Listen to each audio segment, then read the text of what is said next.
Hello future doctors. तो स्वागत है आप सबका डॉक्टर काउंसलर नीट पे।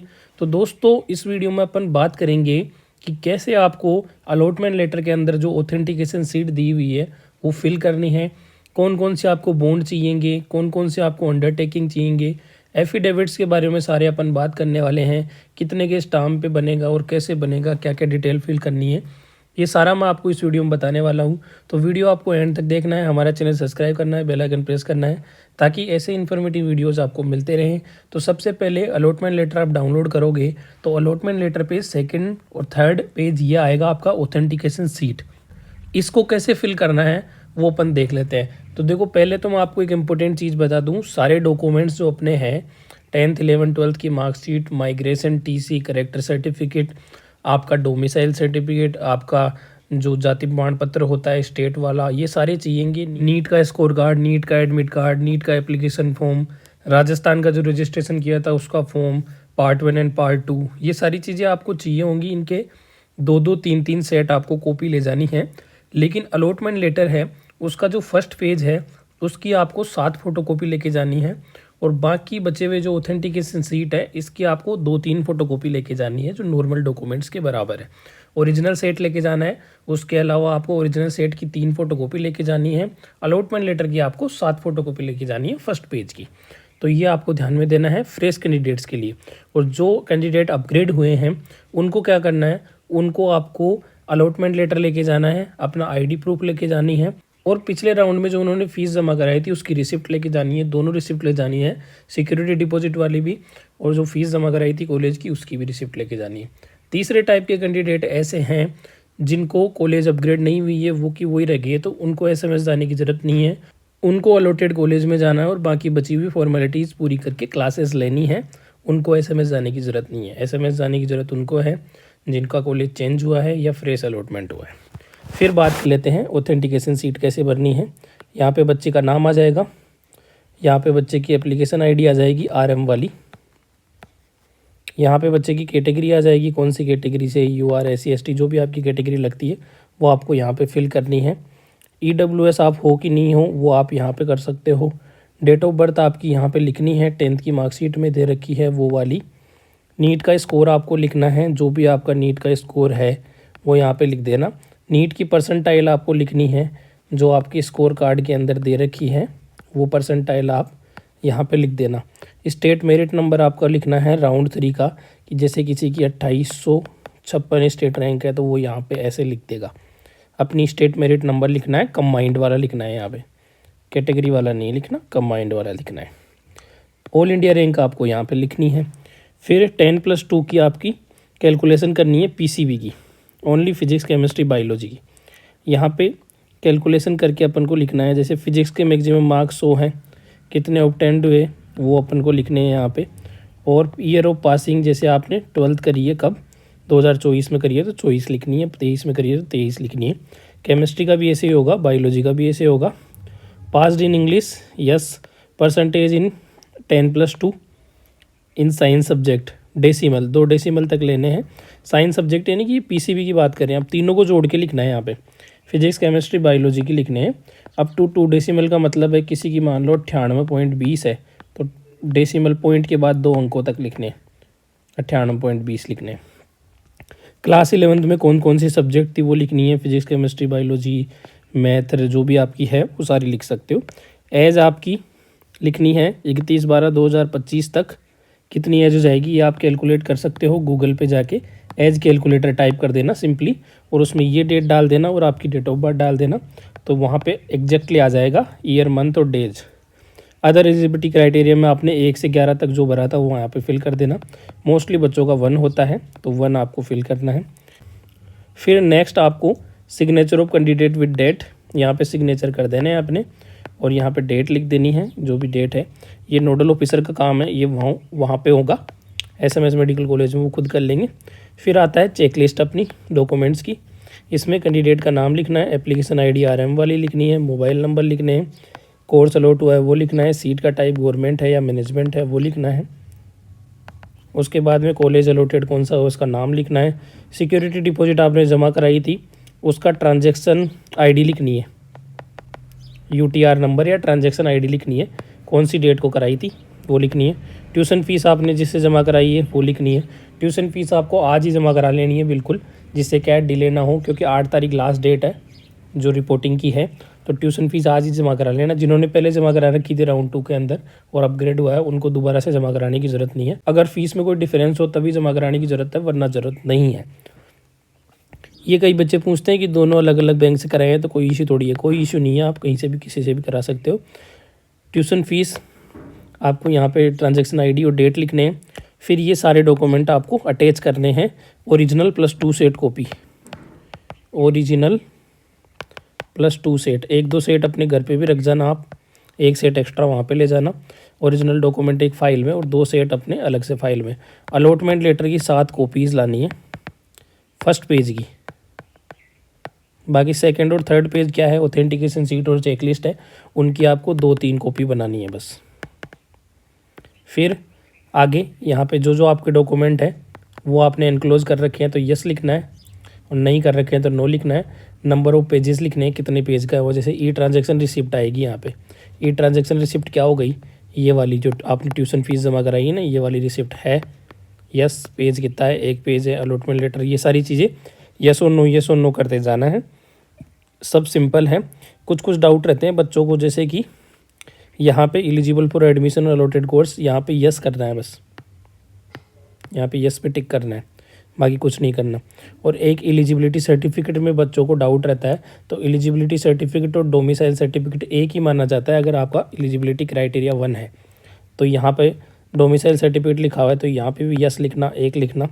और एलिजिबिलिटी सर्टिफिकेट जहाँ लिखा हुआ है वहाँ पे भी यस करना और 1 करना। तो ये चीज़ है आपकी।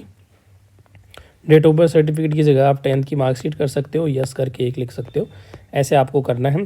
सिग्नेचर ऑफ कैंडिडेट करके यहाँ पे डेट डाल देनी है। ये तो हो गई अपनी ऑथेंटिफिकेशन सीट और चेकलिस्ट। नेक्स्ट अपन बात करते हैं बॉन्ड की। तो देखो बॉन्ड फॉर्मेट और अंडरटेकिंग फॉर्मेट अपने टेलीग्राम चैनल पे शेयर किए हैं। ये बॉन्ड फॉर गवर्नमेंट सीट है, परफॉर्मा 6 जिसको अपन बोलते हैं। जिन बच्चों को गवर्नमेंट सीट अलॉट हुई है उनको फिल करना है। मैनेजमेंट और एनआरआई वाले बच्चों के लिए दूसरा बॉन्ड है, ये बॉन्ड उनको नहीं करना है, ओनली गवर्नमेंट सीट वालों को करना है। तो क्या क्या फिल करना है इसमें बता देता हूँ। यहाँ पे स्टूडेंट का नेम आएगा, यहाँ पे स्टूडेंट की एज आएगी, यहाँ पे डॉटर ऑफ सन ऑफ, यहाँ फादर का आएगा नाम, रेजिडिंग एट, यहाँ पे एड्रेस आएगा,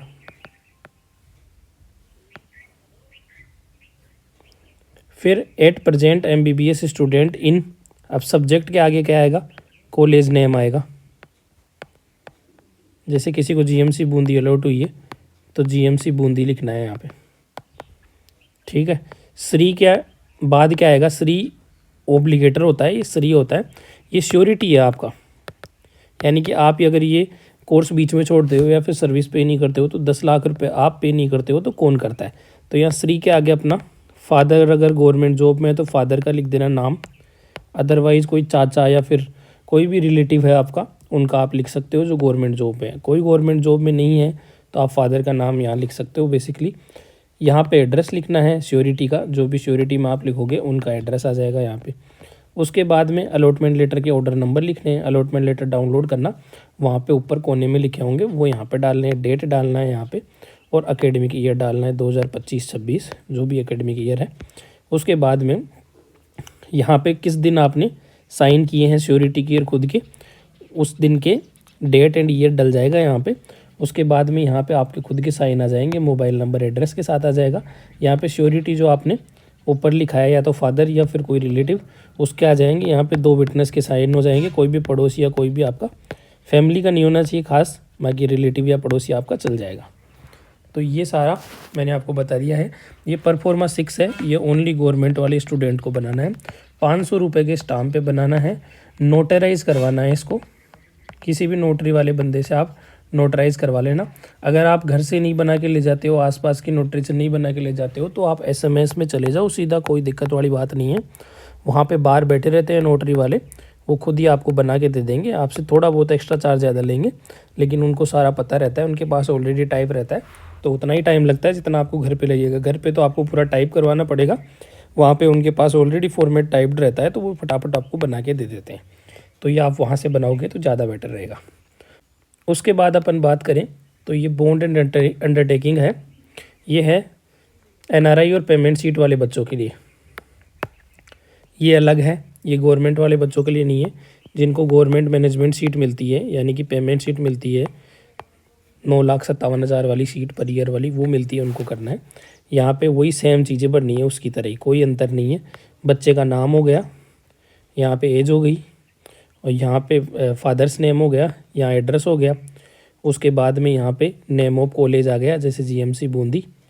उसके बाद में श्री के आगे ओब्लिगर हो गया, यानी कि श्योरिटी हो गया, या तो फादर हो जाएगा या कोई रिलेटिव हो जाएगा। एज आ जाएगी उनकी, उनका फादर्स नेम आ जाएगा, उनका एड्रेस भी लिख देना और डेजिग्नेशन लिख देना। जैसे डॉक्टर है तो डॉक्टर लिख देना, इंजीनियर है तो इंजीनियर लिख देना, टीचर है तो टीचर लिख देना। ये हो जाएगा। विटनेस 2 साइन हो ही जाएंगे यहाँ पे एमबीबीएस स्टूडेंट के साइन हो जाएगा, डेट हो जाएगी, यहाँ पे श्योरिटी का नेम, एड्रेस और सिग्नेचर हो जाएंगे। तो ये सेम सी बात है, बिल्कुल ईजी है।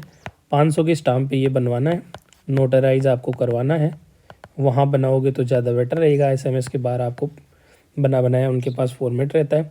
अपने आसपास की किसी नोटरी से बनाओगे तो ये टाइप करवाना है आपको पूरा, ऐसे फ़ोटोकॉपी नहीं करवानी, टाइप करवाना है बिल्कुल। नाम वगैरह ये टाइप करवा लो ना तो ज़्यादा बेटर है। तो ये 500 वाला बॉन्ड गवर्नमेंट मैनेजमेंट सीट वाले को बनाना है, और वो जो दूसरा बॉन्ड मैंने बताया था वो गवर्नमेंट सीट वालों को बनाना है। फिर बात करते हैं अंडरटेकिंग की। अंडरटेकिंग है परफॉर्मा 7। ये परफॉर्मा 7 सभी को, ऑल स्टूडेंट्स, चाहे गवर्नमेंट हो चाहे गवर्नमेंट मैनेजमेंट हो, ये सभी को ले जाना है। यानी कि जो गवर्नमेंट वाला बच्चा होगा उसको तो परफॉर्मा 6 एंड 7 दोनों ले जाने। 6 तो क्या हुआ, बॉन्ड हो गया था गवर्नमेंट वालों का, और 7 ये अंडरटेकिंग हो गया, ये दोनों लेके जाने हैं बस। गवर्नमेंट वालों के लिए इतना ही काम है, परफॉर्मा 6 एंड 7, वो 500 वाला बॉन्ड और ये परफॉर्मा अंडरटेकिंग। गवर्नमेंट मैनेजमेंट वाले बच्चे हैं, यानी कि मैनेजमेंट सीट वाले, पेमेंट सीट वाले, उनको एक तो वो मैनेजमेंट वाला 500 का बॉन्ड, प्लस में परफॉर्मा 7, प्लस में एक फैमिली अंडरटेकिंग और है जो मैं आपको भी बताऊंगा थोड़ी देर में, वो भी लेके जानी है। ये 3 चीज़ लेके जाना है। और किसी बच्चे ने 12वीं के बाद गैप दिया है, चाहे वो गवर्नमेंट का हो चाहे मैनेजमेंट सीट का हो, तो उसको गैप एफिडेविट बनवा के ले जाना है। गैप एफिडेविट मतलब गैप सर्टिफिकेट 50 के स्टाम्प पे बनेगा। अब ये अंडरटेकिंग है वो 50 के स्टाम्प पे बनेगी या 100 के स्टाम्प पे भी आप बना सकते हो, कोई इश्यू नहीं है, दोनों में से किसी पे भी। इसमें क्या करना है, बच्चे का नाम लिखना है, बच्चे की एज आएगी, यहाँ फादर्स नेम आएगा, I have got allotment in college GMC Bundi, जो भी कॉलेज हो वो यहाँ लिखना है, सिग्नेचर लिखने हैं कैंडिडेट के, नाम लिखना है, एप्लीकेशन नंबर आरएम वाले लिखने हैं, सिग्नेचर ऑफ फादर मदर या गार्जियंस अगर बच्चा 18 साल से कम का हुआ तो, अदरवाइज ज़रूरत नहीं है। ठीक है, तो ये हो गया अंडरटेकिंग का। अब फैमिली अंडरटेकिंग की बात कर लेते हैं। फैमिली अंडरटेकिंग है परफॉर्मा 5, यानी गवर्नमेंट सीट वालों के लिए तो 6 एंड 7 था, और मैनेजमेंट सीट वालों के लिए 500 का स्टाम्प प्लस परफॉर्मा 7 अंडरटेकिंग और परफॉर्मा 5 अंडरटेकिंग, यानी कॉमन अंडरटेकिंग जो सबको चाहिए, और परफॉर्मा 5 फैमिली अंडरटेकिंग। ये मोस्टली देखो एनआरआई वाले बच्चों के लिए चाहिए होता है, पर कुछ कॉलेज, सम कॉलेज सारी नहीं मांगती है, तो हो सके तो आप इसको रहने देना। इसको अगर कॉलेज वाले मांगते हैं तो वहीं एसएमएस के बाद बनवा लेना, अदरवाइज रहने देना। 50 के स्टाम्प पे बनता है ये। अब इसको कैसे फिल करना है, ये पेरेंट्स और फैमिली अंडरटेकिंग का जो पेरेंट्स द्वारा भरा जाएगा। यहाँ फादर का नाम आ जाएगा, फादर की एज आ जाएगी, फादर का एड्रेस आ जाएगा और फादर का ऑक्यूपेशन आ जाएगा। यहाँ स्पॉन्सर आएगा। अब क्या होता है, मोस्टली एनआरआई वाले बच्चों के लिए होता है ना, तो एनआरआई बच्चों को कोई स्पॉन्सर करता है जो एनआरआई होता है, जो दूसरी कंट्री में रह रहा होता है। लेकिन मैनेजमेंट सीट वालों के लिए कौन स्पॉन्सर है, कोई नहीं है, वो पेरेंट्स खुद ही स्पॉन्सर करते हैं। तो यहाँ पे पेरेंट्स का ही नाम आ जाता है, यानी कि यहाँ पे फादर का लिख दिया तो यहाँ मदर का लिख दो, यहाँ मदर का लिख दो तो यहाँ फादर का लिख दो, या किसी रिलेटिव का लिख सकते हो जो आपको स्पॉन्सर करे फीस के लिए। बाकी मेरी राय में आपको इसको लेके मत जाना, इसको अगर वहाँ ज़रूरत पड़े तभी आप बनवाना, क्योंकि मोस्टली कॉलेज इसको नहीं मांगते हैं, कुछ कॉलेज ही मांगते हैं, बाकी नहीं मांगते, इसलिए आप इसको मत ले जाना। नॉर्मल जो परफॉर्माज हैं आपके, एक तो कॉमन अंडरटेकिंग ले जाना सभी बच्चे, और 500 वाला बॉन्ड गवर्नमेंट वालों का और मैनेजमेंट वालों का अलग अलग है, तो अलग अलग आप बनवा के ले जाना। यहाँ स्पॉन्सर की डिटेल सारी डाल देना, फैमिली ट्री बनवा देना कि फादर है, मदर है, क्या नाम है और कितने बच्चे हैं। एक सिंगल फैमिली ट्री बनाना है बाकी यहाँ पे डेट डे डाल देना, सिग्नेचर हो जाएंगे पेरेंट्स के। बस यही है, सिंपल सा है। नेक्स्ट अपन बात करें तो देखो ये गैप एफिडेविट है। जिन बच्चों ने 12वीं के बाद गैप दिया है, यानी नीट के ड्रॉप लिए हैं, नीट की तैयारी करी है या बीच में कोई दूसरा कोर्स करने लग गए थे, तो उनको बनवाना है। यहाँ पे खुद की डिटेल डालनी है, फादर्स की डिटेल डालनी है, जाति डालनी है, निवासी कहाँ के हैं, तहसील कहाँ की है, ज़िला कहाँ का है। शपथपूर्वक बयान करता हूँ कि मैंने इस सत्र में 12वीं क्लास उत्तीर्ण करी थी, 12वीं की डिटेल आ जाएगी यहाँ पे, स्कूल का नाम वगैरह। उसके बाद में मैंने सत्र में महाविद्यालय में शिक्षण नहीं लिया। कोई भी अगर आपने कॉलेज ज्वाइन नहीं किया तो ये सेकंड पॉइंट और फर्स्ट पॉइंट लिखना है आपको। किसी भी प्रशिक्षण संस्थान से कोई प्रशिक्षण नहीं लिया है, ये रहने देना आप थर्ड पॉइंट। आप ये 2 पॉइंट डाल देना बस। यह है कि मैंने सत्र में प्रतियोगी परीक्षा की तैयारी करी है, यानी किसी ने 2023 में 12वीं करी है ना, तो वो लिख देगा 2023 से लेके मैंने 2025 तक प्रतियोगी परीक्षा की तैयारी करी है। तो पहला पॉइंट, दूसरा पॉइंट, तीसरा, चौथा पॉइंट, तीसरा मत लिखना, 3 पॉइंट लिख देना आप। यह है कि सत्र में मैं प्रवेश लेना चाहता हूँ, कॉलेज का नाम और MBBS कोर्स, GMC बूंदी में MBBS कोर्स में प्रवेश लेना चाहता हूँ, अतः अनुमति प्रदान करें। साइन हो जाएगा, साइन हो जाएंगे, बस यही है। और जिन्होंने बीच में कुछ ज्वाइन किया है कि BSc वगैरह करी है, तो वो थर्ड पॉइंट के अंदर ये लिख देना कि मैंने सत्र में BSc इस कॉलेज से ज्वाइन करी है और मैंने अब रिज़ाइन कर दिया है, तो मैं अब ये कोर्स MBBS ज्वाइन करना चाहता हूँ। ऐसे ऐसे करके आप लिख सकते हो। ये मैंने आपको बता दिया है। तो ये है सारे परफॉर्मेंस वगैरह के बारे में मैंने आपको बता दिया है, कैसे कैसे फिल करना है। डॉक्यूमेंट्स क्या क्या चाहिए वो भी आपकी स्क्रीन पे आ रहे होंगे। ये सारे डॉक्यूमेंट्स है फ्रेश कैंडिडेट्स के लिए, और जो ऑलरेडी अपग्रेडेड बंदे हैं उनके लिए ये सारी चीज़ें हैं, तो आप लेके जाना है। तो ये मैंने आपको बता दिया है। तो ये था आज की इस वीडियो में। मिलते हैं नेक्स्ट वीडियो में, तब तक के लिए जय हिंद।